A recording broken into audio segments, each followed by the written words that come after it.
Hello! ഒരു വൈകുന്നേരം വീട്ടിക്ക് പോയതാട്ടാ. കുറച്ച് ദിവസമായി വീട്ടിക്ക് പോയിട്ട്. നിൽക്കാൻ വേണ്ടി പോയതല്ല. എല്ലാവരും ഒന്ന് കാണാൻ വിചാരിച്ച് ഇറങ്ങിയതാണ്. വൈകുന്നേരം പോയിട്ടേ കാര്യമുള്ളൂ. കാരണം അച്ഛൻ പണി മാറ്റി വരാൻ ഒരു 6:30, 6:45 ആവും. പിന്നെ സാൻവി ആമിയും മീറ്റ് ചെയ്തിട്ട് കുറച്ച് ദിവസമായി. അപ്പോൾ അവർക്കൊന്ന് മീറ്റ് ചെയ്യാം. അങ്ങനെ എല്ലാവരും ഒന്ന് കാണാൻ വിചാരിച്ച് ഇറങ്ങിയതാണ്. അപ്പോൾ ആ സമയത്ത് അമ്മ ഉണ്ടായിരുന്നില്ല. അമ്മ അമ്പലത്തേക്ക് നാമം ചൊല്ലാൻ പോയേക്കായിരുന്നു. ഇതാണ് ഞങ്ങൾ വിഷ്ണുവിൻ്റെ അമ്പലം. ഞങ്ങളുടെ വീടിന് തൊട്ട് തന്നെയാണ്. അപ്പോൾ അമ്മ എന്നും നാമം ചൊല്ലാൻ പോവും.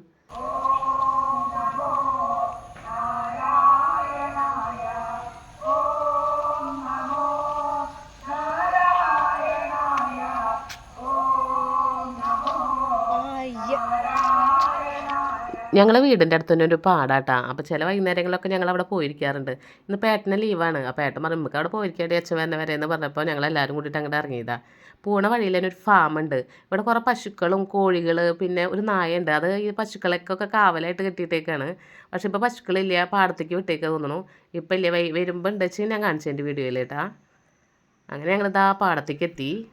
പാടത്ത് കുറച്ച് പിള്ളേരൊക്കെ കളിക്കുന്നുണ്ട്. കുറച്ച് വലിപ്പമുള്ള പിള്ളേരൊക്കെ പാടത്ത് ഫുട്ബോൾ കളിക്കുന്നുണ്ട്. നല്ല ചികിട് മണീസൊക്കെ റോട്ടിലും ഫുട്ബോൾ കളിക്കുന്നുണ്ട്. ഈ സമയത്തൊക്കെ പാടത്തൊക്കെ വന്നിരിക്കുക പറഞ്ഞാൽ കുറച്ച് നേരം വർത്താനം പറയുക, അവിടെ വന്നിരിക്കുക. അതൊക്കെ എനിക്കൊരു മനസ്സിന് സമാധാനം തരുന്ന കാര്യങ്ങളാണ്. എല്ലാവർക്കും അങ്ങനെയാണെന്നൊക്കെ അറിയില്ല. പക്ഷേ എനിക്ക് ഇങ്ങനെയൊക്കെ വന്നിരിക്കുക പറഞ്ഞൊരു സുഖമുള്ള കാര്യമാണ്. അങ്ങനെ എന്താ സാൻവിക്ക് ആമിക്കൊക്കെ നല്ല സന്തോഷമായി. സാൻവി പിന്നെ ഇടയ്ക്കിടയ്ക്കൊക്കെ കാണുന്നതാണ്. പക്ഷേ ആമിക്ക് പാടം ഇതൊക്കെ മാമൻ്റെ വന്ന് കാണുന്ന പോലെ ഞങ്ങളെ കേച്ചേരിയില്ല.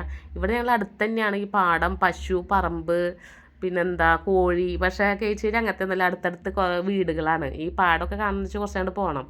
അപ്പം മാമൻ്റെ അടുക്ക് വരിക പറഞ്ഞാൽ ആമിക്കും കണ്ണനും ഇഷ്ടമുള്ള കാര്യങ്ങൾ ഇതൊക്കെയാണ്. പാടം കാണുക, പറമ്പ് കാണുക, കുളങ്ങൾ. ഈ പാടത്തേക്ക് പോകുമ്പോൾ ഒരു വീടിൻ്റെ മുകളിൽ ഒരു വലിയൊരു ടൈപ്പ് നായ. അത് ഏത് ടൈപ്പ് നായാന്ന് എനിക്ക് പറയാറില്ല കേട്ടോ. അതിൻ്റെ പേര് ഏത് ടൈപ്പാണ്. പക്ഷേ എന്ത് കുരയുന്നു, ഒരു രക്ഷയില്ലാത്ത കുരയുന്നു. അപ്പോൾ എനിക്കൊരു ടെൻഷൻ ആയിരുന്നു. ഞങ്ങൾ അങ്ങോട്ട് പോകുമ്പോൾ താഴേക്ക് ചാടുന്നു. അതെന്താ വെച്ചിട്ട് അതിനെ കെട്ടിയിട്ടിട്ടില്ല. അപ്പോൾ ഞാൻ പിള്ളേരോട് ചോദിച്ചപ്പോൾ ഇല്ല ചേച്ചി, അത് അതിൻ്റെ മുകളിൽ നിന്ന് കുരയ്ക്കണല്ലോ, താഴേക്കൊന്നും വരില്ല എന്ന് പറഞ്ഞു. അപ്പോൾ ഒരു സമാധാനമായി. പിന്നെ കുറച്ച് നേരം പാടത്തൊക്കെ പോയി നിന്നു. അവിടുത്തെ കുറച്ച് വീഡിയോസൊക്കെ എടുത്തു. 2-3 പോത്തുകളൊക്കെ അവിടെ കൊണ്ട് കെട്ടിയിട്ടുണ്ട്. അതൊക്കെ അതിന് എടുത്തു കേട്ടോ.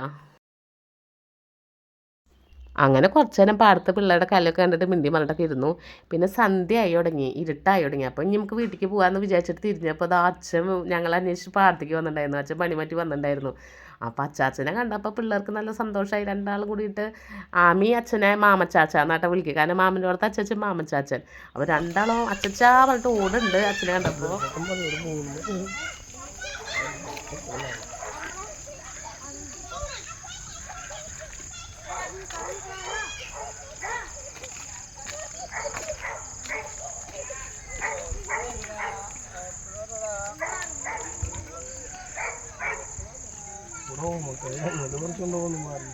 അച്ഛൻ പിള്ളേരെ കണ്ടപ്പോൾ പിള്ളേരുടെ മുമ്പിൽ ഓടുകയാണ്, അച്ഛനെ പിടിക്കാൻ വരുമോ പറഞ്ഞിട്ട്.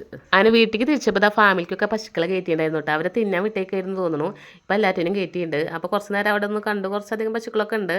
പിന്നെ കുറച്ച് കോഴികളുണ്ട്. അത് ഈ വീഡിയോയിൽ കിട്ടിയില്ല, ഇരുട്ടായ കാരണം. അവിടെ ഒരു ഇക്കയും അതിൻ്റെ താത്തയും അതിൻ്റെ വൈഫും പിന്നെ മോനും കൂടി നടത്തുന്നതാട്ടോ ഈ ഫാം. അപ്പോൾ കുറച്ച് നേരം പിള്ളേർക്ക് അതൊക്കെ കാണിച്ചു കൊടുത്തു. അങ്ങനെ ഞങ്ങൾ വീട്ടിലേക്ക് പോയി. വീട്ടിൽ അമ്മ നാമം ചൊല്ലിയിട്ടൊക്കെ വന്നിട്ടുണ്ടായിരുന്നു. കുറച്ച് നേരം അച്ഛനെയും അമ്മേനെയും ഏട്ടനൊക്കെ ആയിട്ട് വർത്തമാനം പറഞ്ഞിട്ട് അങ്ങനെ നൈറ്റ്